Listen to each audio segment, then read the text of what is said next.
Hello,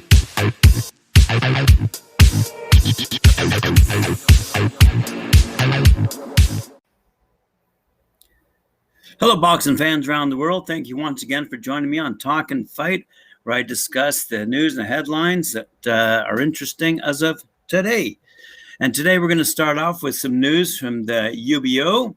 UBO are bringing us some headlines from a variety of different factors, one being the former UBO International Super Welterweight and Intercontinental Welterweight Champion, Fernando Luis Pinto, who's 9-2-1 with 7 knockouts, rebounded in style on August 21st when he beat previously undefeated puncher Sergio Dos Santos Carvalho, who was 13-0 with 11 knockouts.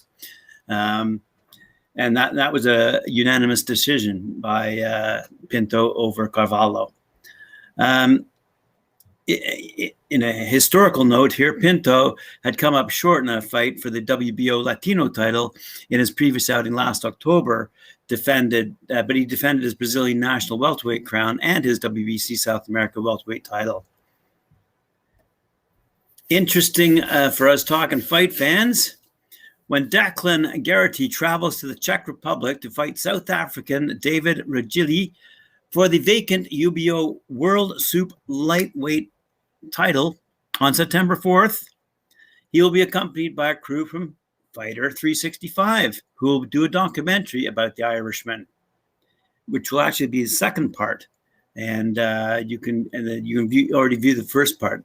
But of note was the South African boxer mentioned here, David Ruggiero. Sorry for the mispronunciation. But anyway, David has agreed to become one of our correspondents on Talkin Fight.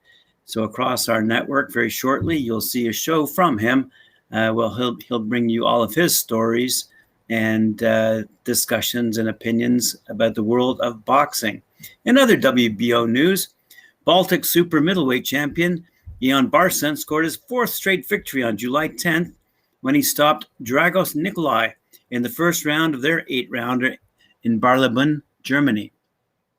The Romanian Pitbull is on a fascinating journey, turning his career around. His misleading record now stands at 7-17 with 5 knockouts. Good luck to him. WBO All-Africa featherweight titleist Alfred Lampe, who is 8-0 with 6 knockouts from Ghana. As you might recall from other discussions that I had during the Olympic episodes with Christian, I've been to Ghana several times and really enjoy that country and really enjoy the boxers that are moving up. Anyway, Lamte will move up in weight to fight Tanzanian Idi Kayumba for the WBO Youth World Super Featherweight title on September 4th in Accra, which is the capital of Ghana. 19-year-old Lamte won the WBO title this past March, stopping compatriot George Krampa in 4 rounds. We wish him the best of luck as he continues to build on his impressive resume. Congratulations to former WBO Intercontinental Middleweight Champion Christian Shrimby and wife Stephanie, who became parents to a baby daughter Mila this past May. Less than 2 months later, Christian improved his professional record to 20-9 with 8 knockouts when he stopped Polish journeyman Mariusz Biskupski on home soil in Malta. So there you go, a bit of an update from the UBO, who's contacting us and letting us know what they've got on their plate. And that's courtesy of our friends over at Boxing 247. In other news from around the world, as many of you might recall, on Friday night, on the Friday night panel, we had Tim Witherspoon reporting to us live from Atlantic City, where he was participating in the Hall of Fame inductions.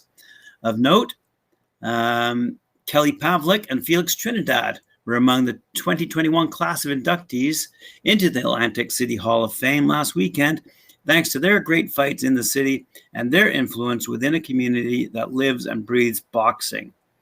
The Atlantic City Hall of Fame was created by Ray McCline, a former boxing coach at the Pleasantville Recreation Center, who had the idea on his mind for years and was convinced by his wife to make that wish come true for the city and the great fights that have taken place there.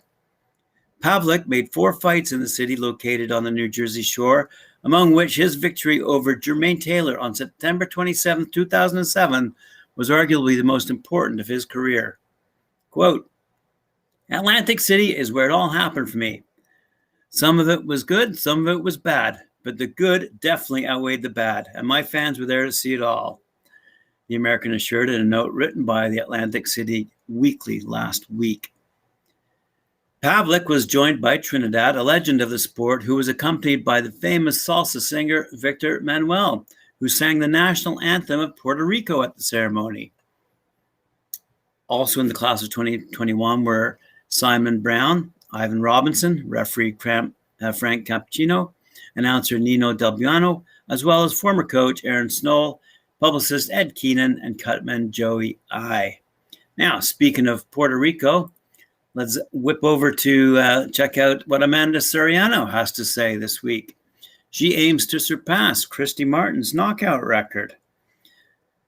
Rightly considered one of the most feared punchers in the history of women's boxing, Amanda Serrano from Carolina in Puerto Rico is ambitious to break the record for knockout victories currently held by former champion Hall of Famer Christy Martin, who has 32 wins via stoppage.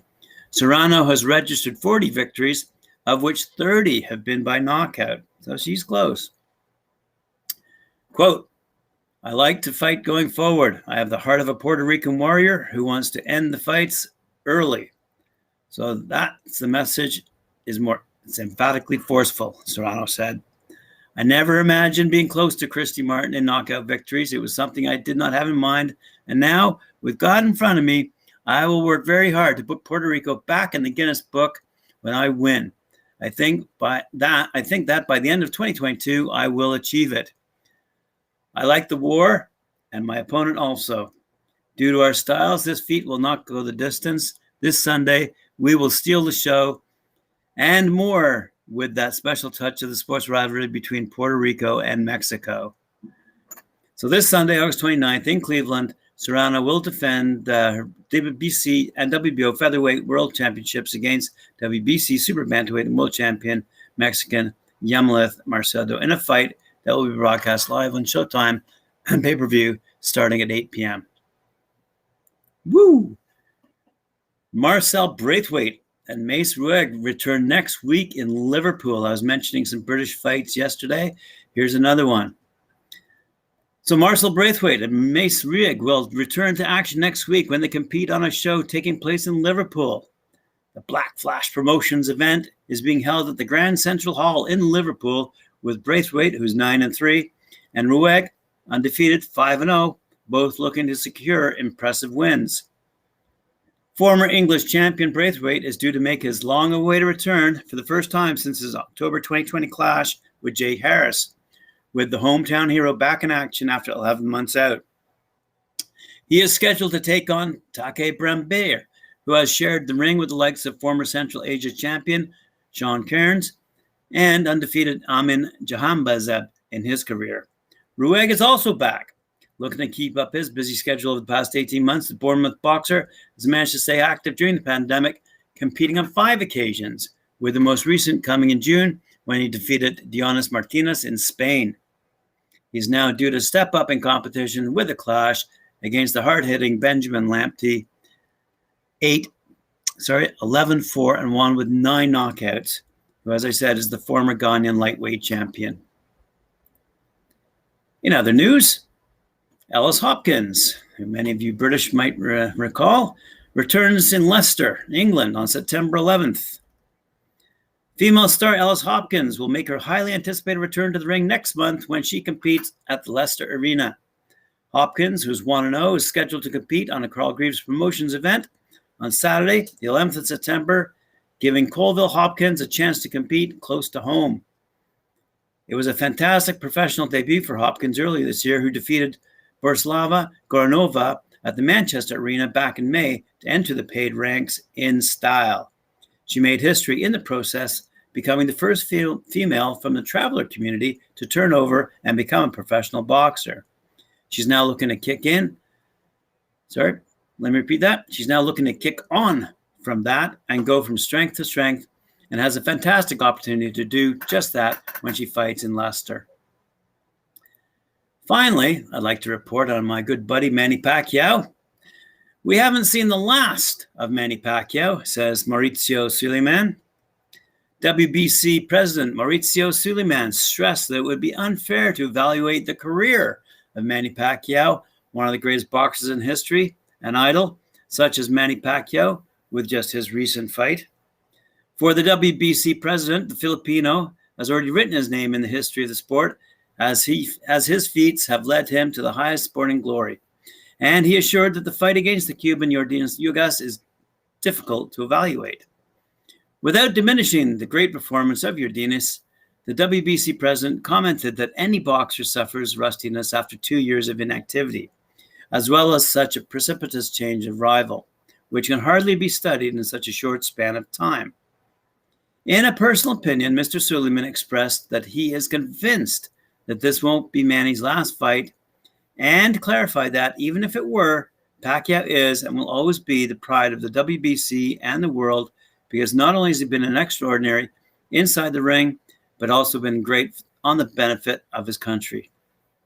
A man always ready to help others, empathetic, and who, if he so decides, will seek the presidency of the Philippines to help his people. He regretted that the fight with the WBC champion Errol Spence did not take place, as it would have been a sensational closing of a cycle for Manny and the WBC, with which he has been crowned in various categories, starting with the fly division way back when. Well, thanks very much for joining me. Appreciate all the support, all the likes and shares. Keep them coming. Thanks very much. Remember to hit that notifications bell, and we'll see you tomorrow. Cheers.